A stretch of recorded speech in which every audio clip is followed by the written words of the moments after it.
Wall Street has suffered the biggest sell-off since the beginning of the year amid America's ongoing trade war with China. That's after Beijing raised import taxes on $60 billion worth of US goods in response to fresh tariffs from Washington.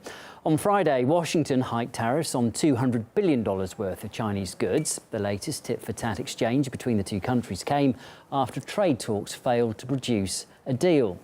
China has already imposed levies on imports from the US worth $110 billion, and the latest measure targets 5,000 goods ranging from coffee, beef and beer to television sets. President Trump said that despite China's retaliation, though, the US is in a strong position.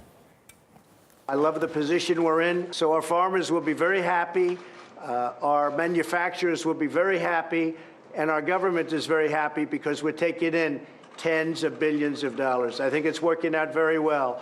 Again, we do much less business with China than they do with us. Well, Trump does insist that America is actually benefiting from the trade war with China by cashing in on import taxes, although his chief economic advisor does appear to disagree. The president says it pays the tariffs. They may suffer consequences, but it's U.S.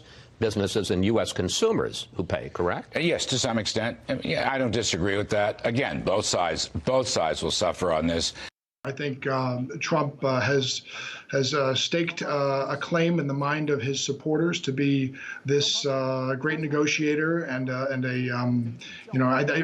think he believes on some level that he can win a trade war. When the fact is that in almost every historical instance that I can think of, trade wars tend to result in varying degrees of losing, but no winning. The U.S. and China have the largest GDPs in the world. They're two of the biggest traders. So I can't think of a country in the world, and probably not a consumer, or very few at least, who won't be affected adversely by this trade war. The way to resolve this would be for both of the nations to get out of the way and let each individual firm and consumer, firm and individual who's trading, whether it's between the U.S., China, or any other country, pursue their individual interest. I mean, that's what this is about.